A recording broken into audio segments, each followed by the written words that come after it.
ओम शांति। ओम शांति। ओम शांति। ओम शांति। ओम शांति। ओम शांति। आज 14 सितंबर 2024। आज विशेष दिवस भी है भारत के संविधान में। आज हिंदी दिवस है। बाप ने भी आकर हिंदी भाषा को ही आधार बनाया है। आज बाबा ने मीठी मधुर मुरली में विशेष बात बताई कि योग एक ऐसी विधि है जिससे मनुष्य का कायाकल्प हो जाता है, माने पूर्ण परिवर्तन हो जाता है। कितना परिवर्तन कि मनुष्य से देवता बन जाता है। तो स्वयं बाप आया है हम बच्चों का श्रृंगार करने। तो बाबा कहते श्रृंगार करे हुए बच्चे कैसे लगते हैं? अच्छे लगते हैं। आज तक भी देवी देवताओं की मूर्तियों के आगे हम जाते हैं, श्रृंगारी हुई हैं। किन चीज़ों से श्रृंगारी हुई हैं? ज्ञान, गुण और शक्तियों से। तो बाबा कहते पर चिंतन करके अपने श्रृंगार को मत बिगाड़ो। जब हम पर चिंतन, पर वर्णन, पर दर्शन करते हैं तो इससे हमारा टाइम भी वेस्ट होता है और हमारा श्रृंगार भी बिगड़ जाता है। साथ ही बाबा ने कहा कि तुम बच्चे बाप से भी तीखे जादूगर हो। बाप तो है ही जादूगर, लेकिन बच्चे बाप से भी तीखे हैं कि यहाँ बैठे बैठे तुम इन लक्ष्मी नारायण जैसा अपना श्रृंगार कर रहे हो। और कितने हो कि चुप रहते हो और चेंज हो जाते हो। यानी साइलेंस क्या है? एक पावर है। और आत्मा और शरीर उससे दोनों कंचन बन जाते हैं। इन्हीं सब बातों को आज की मुरली में बाबा ने बताया है। सुनते हैं आज के डायरेक्ट ईश्वरीय महावाक्य। बाबा ओम शांति। बाबा कहते मीठे बच्चे बाप की श्रीमत पर चलकर अपना श्रृंगार करो। बाप की श्रीमत पर चलकर अपना श्रृंगार करो। पर चिंतन से अपना श्रृंगार मत बिगाड़ो। पर चिंतन से अपना श्रृंगार मत बिगाड़ो। टाइम वेस्ट न करो। आज की मुरली से प्रश्न है, तुम बच्चे बाप से भी तीखे जादूगर हो। कैसे? तुम बच्चे बाप से भी तीखे जादूगर हो, कैसे? विचार करो थोड़ा। बाबा की सेवा में लगे हुए हैं इसलिए। और ईश्वरी बहन बताओ।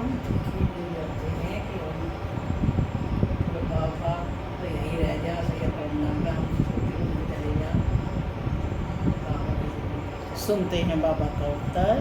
बाबा कहते यहाँ बैठे बैठे तुम इन लक्ष्मी नारायण जैसा अपना श्रृंगार कर रहे हो। यहाँ बैठे अपने आप को चेंज कर रहे हो। यह भी जादूगरी है। जादूगरी हो गई ना कि यहाँ बैठे बैठे अपने आप को चेंज कर रहे। बाबा के सम्मुख बैठे और स्वयं को चेंज करे। स्वयं को चेंज करना माने अपने विचारों को चेंज कर रहे हो। यह भी जादूगरी है।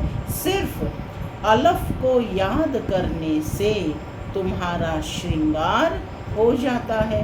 कोई हाथ पांव चलाने की भी बात नहीं। अलफ माना अल्लाह, बाप। सिर्फ बाप को याद करने से तुम्हारा श्रृंगार हो जाता है। कोई हाथ पांव चलाने की भी बात नहीं, सिर्फ विचार की बात है। योग से तुम साफ, स्वच्छ और शोभनिक बन जाते हो। तुम्हारी आत्मा और शरीर दोनों कंचन बन जाते हैं। यह भी कमाल है ना। ओम शांति माना मैं आत्मा शांति मेरा सब धर्म है, बाबा कहते मीठे बच्चे अब घर वापस जाना है। ओम शांति। रूहानी जादूगर बैठ रूहानी बच्चों को, जो बाप से भी तीखे जादूगर हैं, उन्हों को समझाते हैं। तुम यहाँ क्या कर रहे हो? यहाँ बैठे बैठे कोई चुरपुर नहीं है, कोई आवाज़ नहीं है।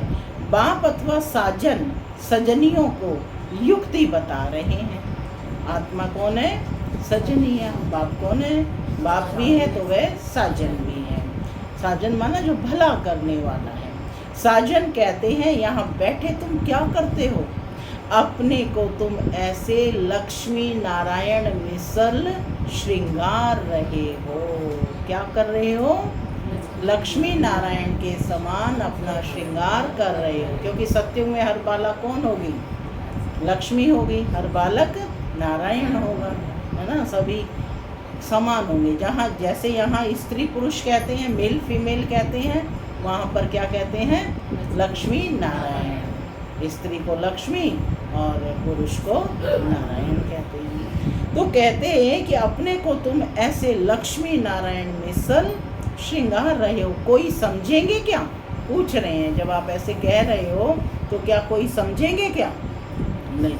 तुम यहाँ सब बैठे हो, फिर नंबरवार पुरुषार्थ अनुसार तो हो ही ना। बाप कहते हैं ऐसे श्रृंगारे हुए बनना है। तुम्हारी एम ऑब्जेक्ट ही यह है, भविष्य अमरपुरी के लिए। यहाँ बैठे तुम क्या कर रहे हो? क्या कर रहे हो? पैराडाइज के श्रृंगार के लिए पुरुषार्थ कर रहे हो। स्वर्ग में जाना है, पैराडाइज माना स्वर्ग में जाना है, तो श्रृंगार रहे हैं। सब अपना अपना श्रृंगार कर रहे हैं। जैसे लौकिक फंक्शन होते हैं तो उसमें क्या होता है? हर एक अपना अपना श्रृंगार कर रहा है। तो इसी प्रकार से हमें पैराडाइज में जाना है। हर आत्मा अपना अपना श्रृंगार कर रही है। तो बाबा कहते पैराडाइज के श्रृंगार के लिए पुरुषार्थ कर रहे हो। इसको क्या कहें? यहाँ बैठे हुए अपने को चेंज कर रहे हो। उठते बैठते चलते बाप ने एक मन मनाभव की चाबी दे दी है कि उठते बैठते अपने मन को मेरे मन के साथ लगाओ। बस एक के सिवाय और कोई भी फालतू बातें सुन सुनाकर टाइम वेस्ट मत करो। तुम अपने ही श्रृंगार में लगे रहो। हम तो दूसरे के श्रृंगार को देख रहे हैं। बाबा कहते हैं हर एक अपने अपने श्रृंगार में लगा रहे। दूसरा करता है वह नहीं, इसमें तुम्हारा क्या जाता है? तुम अपने पुरुषार्थ में रहो।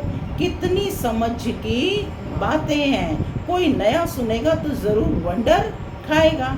तुम्हारे में कोई तो अपना श्रृंगार कर रहे हैं और कोई तो और ही बिगाड़ रहे हैं, पर चिंतन आदि में टाइम वेस्ट करते रहते हैं। बाप बच्चों को समझाते हैं तुम सिर्फ अपने को देखो कि हम क्या कर रहे हैं। क्या करना है? प्रदर्शन या स्वदर्शन? स्व के दर्शन करने। बहुत छोटी सी युक्ति बाप ने बताई है। बस एक ही अक्षर है, मन मनाभव। तुम यहाँ बैठे हो परंतु बुद्धि में है कि सारी सृष्टि का चक्र कैसे फिरता है। अभी फिर से हम विश्व का श्रृंगार कर रहे हैं। केवल अपना ही नहीं, पूरे विश्व का श्रृंगार कर रहे हैं। पूरे विश्व का कैसे? जो संकल्प हम चला रहे हैं वो सारे ब्रह्मांड में जा रहे हैं। ठीक है, तो हम विश्व का श्रृंगार कर रहे हैं। तुम कितने पद्म भाग्यशाली हो। यहाँ बैठे बैठे तुम कितना कार्य करते हो। कोई हाथ पांव तो चलाने की बात ही नहीं है, सिर्फ विचार की बात है। तुम कहेंगे हम यहाँ बैठे ऊंचते ऊंच विश्व का श्रृंगार कर रहे हैं। मन मनाभव का मंत्र कितना ऊंच है। इस योग से ही तुम्हारे पाप भस्म होते जाएंगे और तुम साफ बनते बनते फिर कितने शोभनिक हो जाएंगे। अभी आत्मा पतित है तो शरीर की भी हालत देखो क्या हो गई है। अब तुम्हारी आत्मा और काया दोनों कंचन बन जाएंगी। ये कमाल है ना, तो जादूगरी हो गई ना। तो ऐसा अपना श्रृंगार करना है, दैवी गुण भी धारण करने हैं। बाप सभी को एक ही रास्ता बताते हैं, अलफ और बे, यानी बाप को और वर्षे को याद करना है। अलफ से अल्लाह, बे से बादशाही, यानी वर्षे को याद करना है। सिर्फ अलफ की बात है, बाप को याद करते रहो तो तुम्हारा श्रृंगार सारा बदल जाएगा। बाप से भी तुम बड़े जादूगर हो। तुमको युक्ति बताते हैं कि ऐसा ऐसा करने से तुम्हारा श्रृंगार बन जाएगा। अपना श्रृंगार न करने से तुम मुफ्त अपने को नुकसान पहुंचाते हो। क्या सेंटेंस का है बाबा ने, स्टेटमेंट ध्यान से सुने कि तुमको बाबा युक्ति बताते हैं कि ऐसा ऐसा करने से तुम्हारा श्रृंगार बन जाएगा। जैसे वो कहीं जाते हैं ना ट्रेनिंग, तो अपनी किट रखते हैं, है ना, उससे अपने को मेंटेन करके रखते हैं। तो बाबा भी ऐसे ही युक्ति बताते हैं कि अपने विचार संकल्पों को शुद्ध, स्वच्छ और शोभनिक बनाना है। तो क्या बन जाएंगे तुम भी, श्रृंगारित मूर्ति बन जाएंगे।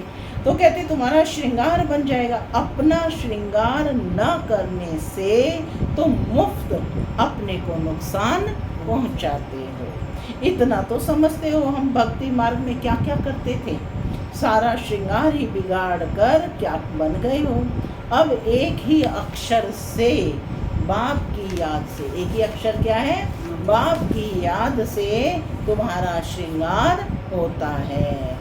बच्चों को कितना अच्छी रीति समझाकर फ्रेश करते हैं। यहाँ बैठे तुम क्या करते हो, याद की यात्रा में बैठे हो। अगर कोई का ख्याल और तरफ होगा तो श्रृंगार थोड़े ही होगा, तो श्रृंगार अच्छे से नहीं होगा। कंसंट्रेशन के लिए कहते हैं ना, बिल्कुल तुम श्रृंगारे हो तो फिर औरों को भी रास्ता बताना है। बाप आते ही हैं ऐसा श्रृंगार बनाने।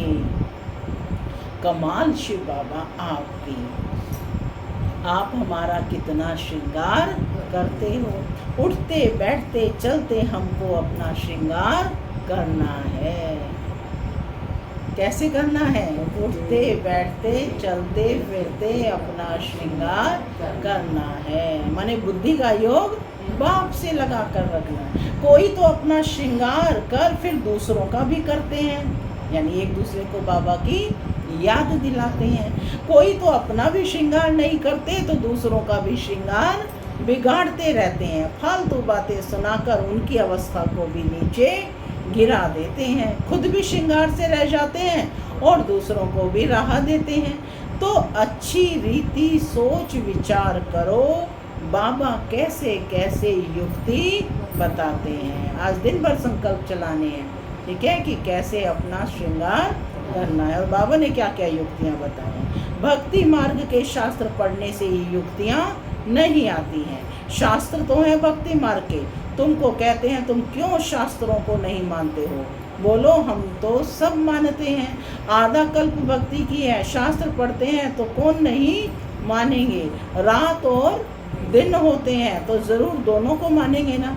यह है बेहद का दिन और बेहद की रात। बाप कहते हैं मीठे बच्चों तुम अपना श्रृंगार करो, टाइम वेस्ट मत करो। टाइम बहुत थोड़ा है, तुम्हारी बड़ी विशाल बुद्धि चाहिए।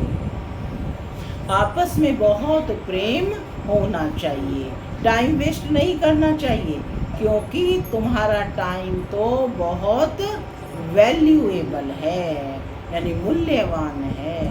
कौड़ी से हीरे जैसा तुम बनते हो। कितना मूल्यवान है कि कौड़ी तुल्य थे और हीरे तुल्य बन जाते हो। मुफ्त में इतना थोड़े ही सुन रहे हो। कोई कथा है क्या, बाप अक्षर ही एक सुनाते हैं। बड़े बड़े आदमियों को जास्ती बात थोड़े ही करनी चाहिए।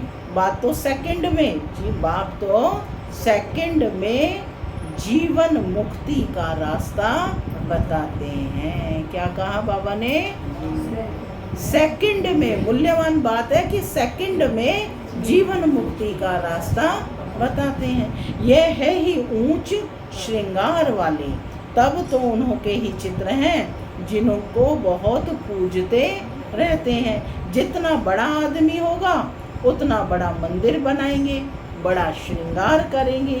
आगे तो देवताओं के चित्र पर हीरे का हार पहनाते थे। बाबा को तो अनुभव है ना, बाबा ने खुद हीरे का हार बनाया था लक्ष्मी नारायण के लिए। कौन से बाबा ने? शिव बाबा ने? ब्रह्मा बाबा ने। हीरे जवाहरातों के व्यापारी थे, तो उन्होंने खुद लक्ष्मी नारायण के लिए हीरों का हार बनाया। वास्तव में तो उन्होंने जैसी यहाँ पहरवाइश कोई बना ना सके।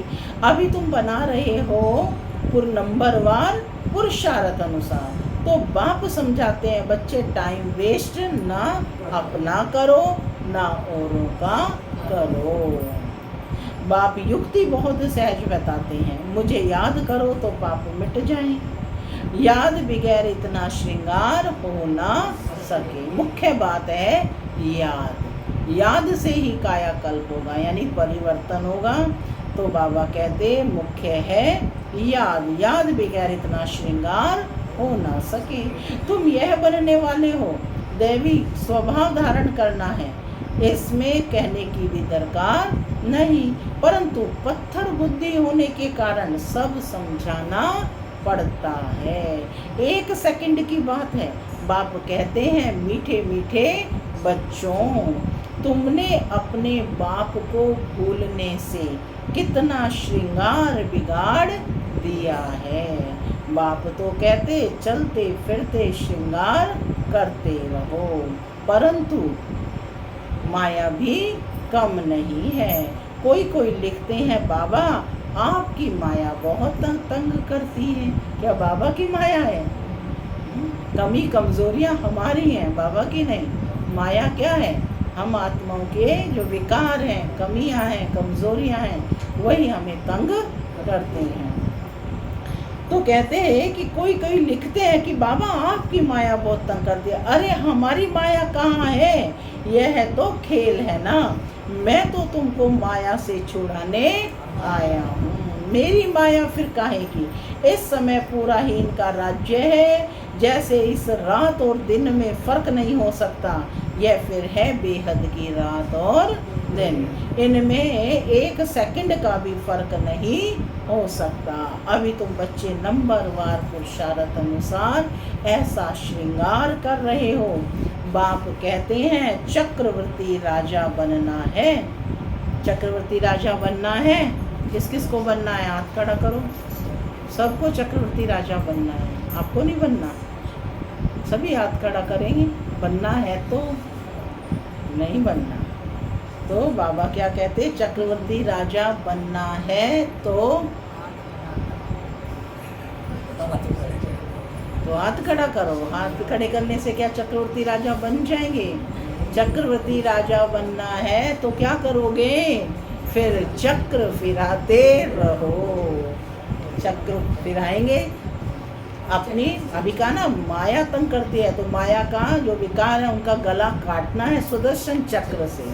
ठीक है, बुराइयों का गला काटना है, अपने आसुरी संस्कारों का गला काटना है। ठीक है ना। तो बाबा कहते कि चक्रवर्ती राजा बनना है तो चक्र फिराते रहो। भलग्रस्त व्यवहार में रहो, इसमें सारा बुद्धि से काम लेना है। आत्मा में ही मन और बुद्धि है। यहाँ तुमको बाहर का गोरख धंधा कुछ भी नहीं है। बाबा के सम्मुख जाते हैं तो वहाँ कोई गोरख धंधा होता है? क्लास और ग्लास, इसके अतिरिक्त कुछ नहीं। यहाँ आते ही हो तुम अपने को श्रृंगारने, रिफ्रेश होने। बाप पढ़ाते तो सबको एक ही जैसा है, किसी के लिए अलग से ट्यूशन तो नहीं है ना। हाँ, सभी को एक जैसा पढ़ाते हैं। यहाँ बाबा पास आते हैं नई नई पॉइंट्स सम्मुख सुनने। फिर घर में जाते हैं तो जो कुछ सुना है वह बाहर निकल जाता है। यहाँ से बाहर निकलने से ही झोली छांट लेते हैं। जो सुना उस पर मनन चिंतन नहीं करते। झोली छांटना माना उस जो सुना उस पर मनन चिंतन नहीं करते। पार गए ना, झोली ऐसे झाड़ दी। ठीक, तुम्हारे लिए तो यहाँ एकांत की जगह बहुत है। मधुबन का बाबा बता रहे हैं, बाहर में तो खटमल फिरते रहते हैं। खटमल जो दुख देते हैं, है ना। एक दो का खून करते हैं, खून पीते रहते हैं, तो माने दुखी करते रहते हैं। तो बाप बच्चों को समझाते हैं कि यह तुम्हारा टाइम मोस्ट वैल्यूएबल है, इसको तुम वेस्ट मत करो। अपने को श्रृंगारने की बहुत युक्तियाँ मिली हैं। मैं सबका उद्धार करने आता हूँ। मैं आया हूँ तुमको विश्व की बादशाही देने। तो अब तुम मुझे याद करो, टाइम वेस्ट मत करो, काम काज करते भी बाप को याद करते रहो। इतनी ढेर सब आत्माएं आशिक हैं एक परम पिता माशूक के, है ना। परम पिता परमात्मा कौन है? माशूक है। तो सब उनके आशिक हैं। वह सब जिस्मानी कथाएं आदि तो तुम बहुत सुनते हो। अब बाप कहते हैं कि वह सब भूल जाओ। जो कथा कहानियाँ सुनी हैं उन सबको अब भूल जाओ। भक्ति मार्ग में तुमने मुझे याद किया और वायदा भी किया कि हम आपके ही बनेंगे। ढेर के ढेर आशिकों का एक माशूक भक्ति मार्ग में कहते ब्रह्म में लीन होंगे। ये सब है फालतू की बातें। कोई ब्रह्म में लीन होता नहीं। एक भी मनुष्य मोक्ष को नहीं पा सकता। यह तो अनादि ड्रामा है। इतने सब एक्टर्स हैं, इसमें जरा भी फर्क नहीं हो सकता। बाप कहते हैं सिर्फ एक अलफ को याद करो तो तुम्हारा यह श्रृंगार हो जाएगा। अभी तुम यह बन रहे हो, स्मृति में आता है अनेक बार हमने ये श्रृंगार किया है। कल्प कल्प बाबा आप आएंगे तो हम आपसे ही सुनेंगे। कितनी गुह्य गुह्य पॉइंट्स हैं। बाबा ने युक्ति बहुत अच्छी बताई है। वारी जाऊं ऐसे बाप पर, तो आत्मा क्या कहती है? वारी जाऊं, बलिहार जाऊं ऐसे बाप पर। आशिक माशुक भी सब एक जैसे नहीं होते। यह तो सभी आत्माओं का एक ही माशुक है। जिस्मानी या कोई बात नहीं, परंतु तुम्हें संगम युग पर ही बाप से यह युक्ति मिलती है। कहाँ भी तुम जाओ, खाओ पियो, घूमो फिरो, नौकरी करो, परंतु अपना श्रृंगार करते रहो। आत्माएं सब एक माशुक की आशिक हैं, बस उनको ही याद करते रहो। कोई कोई बच्चे कहते हैं हम तो 24 घंटे याद करते रहते हैं। यहाँ भी है कौन कौन है जो 24 घंटे याद में रहते हैं? करो हाथ खड़ा जो 24 घंटे याद में रहते हैं। कौन कौन 24 घंटे रहते हैं? 24 घंटे रहते हैं, हाथ खड़ा करो। आप 24 घंटे याद में रहते हैं? आप सब 24 घंटे? बाला बहन 24 घंटे नहीं? तो अच्छा बाबा का सुनो। अब जो 24 घंटे वाले हैं, कोई कोई बच्चे कहते हैं हम तो 24 घंटे याद करते रहते हैं, परंतु बाबा कहते सदैव तो कोई कर ना सकते। बहुत में बहुत 2-2.5 घंटे तक। तुम तो कह रहे हो 24 घंटे, बाबा कह रहे हैं 2-2.5 घंटे से ज़्यादा कोई याद में नहीं रह सकते। जास्ती अगर लिखें तो बाबा मानता नहीं है। दूसरे को स्मृति दिलाते नहीं तो कैसे समझें? तुम याद करते हो, बताओ कितनों को स्मृति दिलाई? तो कैसे समझे बाप की तुम याद करते हो? क्या कोई डिफ़िकल्ट बात है? बाप को याद करना डिफ़िकल्ट बात है? इसमें कोई खर्चा है क्या? कुछ भी नहीं। बस बाबा को याद करते रहो तो तुम्हारे पाप कट जाए। दैवी गुण भी धारण करने हैं। पतित कोई शांति धाम व सुख धाम में जाना सके। अब बाप बच्चों को कहते हैं अपने को आत्मा भाई भाई समझो। 84 जन्मों का पाठ अभी पूरा होता है। ये पुराना चोला छोड़ने का है। ड्रामा देखो कैसा बना हुआ है। तुम जानते हो नंबरवार पुरुषार्थ अनुसार। दुनिया में तो कोई कुछ भी नहीं समझते। हर एक अपने से पूछे कि हम बाप की मत पर चलते हैं क्या? चलेंगे तो श्रृंगार भी अच्छा होगा।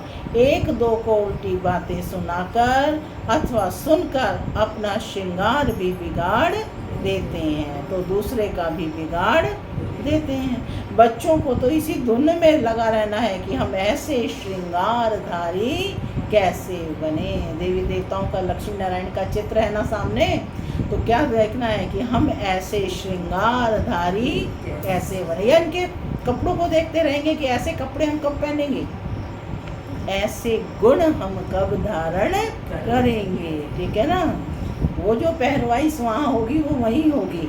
ठीक है, लेकिन हमें लक्ष्मी नारायण को देखने का मतलब ये नहीं कि कितने इनके गले में हार पड़े हैं, ये हार मेरे गले में कब आएंगे, नहीं, इनके जैसे शोभने कम कब बनेंगे, श्रृंगारे हुए कब बनेंगे। इनकी तो नेचुरल ब्यूटी है ना, वो आत्मा की ब्यूटी है। तो कहते सुनकर अपना श्रृंगार भी बिगाड़ देते हैं। बच्चों को तो इसी धुन में लगे रहना है कि हम ऐसे श्रृंगारधारी कैसे बने, बाकी तो जो कुछ है वह ठीक है, सिर्फ पेट के लिए रोटी आराम से मिले। वास्तव में पेट जास्ती नहीं खाता है, बल तुम सन्यासी हो परंतु राजयोगी हो, ना बहुत ऊंचा ना बहुत नीचा, बल खाओ बल परंतु ज़्यादा हिर ना जाओ। ज़्यादा हिर नहीं जाना चाहिए कि आदत ना पड़ जाए, हिरना माना आदत ना पड़ जाए कि बस इसके बिना तो मैं रह ही नहीं सकती, आदत ना पड़ जाए। यही एक दो को याद दिलाते रहो कि शिव बाबा याद है क्या, वर्षा याद है क्या, विश्व की बादशाही का श्रृंगार याद है क्या। विचार करो यहाँ बैठे बैठे तुम्हारी क्या कमाई है, क्या करने आए हो, कमाई। पढ़ाई क्या है, सोर्स ऑफ इनकम। तो कहते हैं क्या कम, बैठे बैठे तुम्हारी यहाँ क्या कमाई है, इस कमाई से अपार सुख मिलना है। सिर्फ याद की यात्रा से और कोई तकलीफ नहीं। भक्ति मार्ग में मनुष्य कितने धक्के खाते हैं। अभी बाप आए हैं श्रृंगारने, क्या करने आए बाप, तो अपना अच्छी रीति ख्याल करो। वो विभूषण को बुलाते हैं, यहाँ स्वयं परमात्मा है ना जो सुंदरम है, वो स्वयं श्रृंगार करने आया है, अपने जैसा बनाने आया है। तो कहता तुम्हारा तो यह बहुत वैल्यूएबल टाइम है। तो अभी बाप आए हैं श्रृंगारने, तो अपना अच्छी रीति ख्याल करो, भूलो मत, माया भुला देती है, फिर टाइम बहुत वेस्ट करते हैं। तुम्हारा तो यह बहुत वैल्यूएबल टाइम है। पढ़ाई की मेहनत से मनुष्य क्या से क्या बन जाते हैं। बाबा तुमको और कोई तकलीफ नहीं देते, सिर्फ कहते हैं मुझे याद करो। कोई भी किताब आदि उठाने की दरकार नहीं है। बाबा कोई किताब उठाता है क्या, बाप कहते हैं मैं आकर इस प्रजापिता ब्रह्मा द्वारा तुमको एडॉप्ट करता हूँ। प्रजापिता है ना, सम्मुख है, तो इतनी कुख वंशावली प्रजा कैसे होगी, सोचने की बात है। बच्चे एडॉप्ट होते हैं ना, कुख वंशावली नहीं है, ये कैसे है, मुख वंशावली। तो बाबा कहते हैं, स्पष्ट कर रहे हैं कि इतनी कुख वंशावली प्रजा कैसे होगी। बच्चे एडॉप्ट होते हैं, वर्षा बाप से मिलना है। बाप ब्रह्मा द्वारा एडॉप्ट करते हैं, इसलिए उनको माता पिता कहा जाता है। यह भी तुम जानते हो। बाप का आना बड़ा एक्यूरेट है, एक्यूरेट टाइम पर आते हैं, एक्यूरेट टाइम पर जाएंगे। दुनिया की बदली तो होनी ही है। अभी बाप तुम बच्चों को कितनी अक्ल देते हैं, बाप की मत पर चलना है। स्टूडेंट जो पढ़ते हैं वही बुद्धि में चलना है। तुम भी ये संस्कार ले जाते हो, ज्ञान के संस्कार ले जाते हो। जैसे बाप में संस्कार हैं वैसे तुम्हारी आत्मा में भी ये संस्कार भरते हैं। फिर जब यहाँ आएंगे तो वही पार्ट रिपीट होगा। नंबरवार पुरुषार्थ अनुसार आएंगे। अपने दिल से पूछो कि हमने कितना पुरुषार्थ किया है अपने को श्रृंगारने का। टाइम कहाँ वेस्ट तो नहीं किया है। बाप सावधान करते हैं, वाहियात बातों में कहाँ भी टाइम ना गंवाओ। बाप की श्रीमत याद रखो, मनुष्य मत पर ना चलो। तुमको यह पता थोड़े ही था कि हम पुरानी दुनिया में हैं। बाप ने बताया है कि तुम क्या थे, इस पुरानी दुनिया में कितने अपार दुख हैं, ये भी ड्रामा अनुसार पार्ट मिला हुआ है। ड्रामा अनुसार अनेकानेक विघ्न भी पड़ते हैं। बाप समझाते हैं, बच्चे यह ज्ञान और भक्ति का खेल है। वंडरफुल ड्रामा है। कैसा है ड्रामा? वंडरफुल। इतनी छोटी सी आत्मा में सारा पार्ट अविनाशी भरा हुआ है, जो बजाती ही रहती है। अच्छा, मीठे मीठे सिटी लदे बच्चों प्रति बाप दादा का याद प्यार और गुड मॉर्निंग। रूहानी बाप की रूहानी बच्चों को नमस्ते। हम रूहानी बच्चों की रूहानी माता पिता दादा को याद प्यार, गुड मॉर्निंग और नमस्ते। नमस्ते, सदा रहो हंसते बनो। धारणा के लिए मुख्य सार, पहला, दूसरी सब बातों को छोड़ इसी धुन में रहना है कि हम लक्ष्मी नारायण जैसा श्रृंगारधारी कैसे बने। अब दूसरा, अपने से पूछना है कि पहला, हम श्रीमत पर चलकर मन मनाभव की चाबी से अपना श्रृंगार ठीक कर रहे हैं। दूसरा, उल्टी सुल्टी बातें सुनकर व सुनाकर श्रृंगार बिगाड़ते तो नहीं है क्या। तीसरा, आपस में प्रेम से रहते हैं क्या, अपना वैल्यूएबल टाइम कहीं पर वेस्ट तो नहीं करते हैं। चौथा, दैवी स्वभाव धारण किया है क्या। आज का वरदान, व्यर्थ संकल्पों के कारण को जानकर उन्हें समाप्त करने वाले समाधान स्वरूप भव। व्यर्थ संकल्पों के कारण को जानकर उन्हें समाप्त करने वाले समाधान स्वरूप भव। व्यर्थ संकल्प उत्पन्न होने के मुख्य दो कारण हैं, एक है अभिमान और दूसरा अपमान। मेरे को कम क्यों, मेरा भी ये पद होना चाहिए, मेरे को भी आगे करना चाहिए। तो इसमें या तो अपना अपमान समझते हो या फिर अभिमान में आते हो। नाम में, मान में, शान में, आगे आने में, सेवा में अभिमान या अपमान महसूस करना, यही व्यर्थ संकल्प का कारण है। इस कारण को जानकर निवारण करना ही समाधान स्वरूप बनना है। स्लोगन है, साइलेंस की शक्ति द्वारा स्वीट होम की यात्रा करना बहुत सहज है। साइलेंस की शक्ति द्वारा स्वीट होम की यात्रा करना बहुत सहज है। ओम शांति।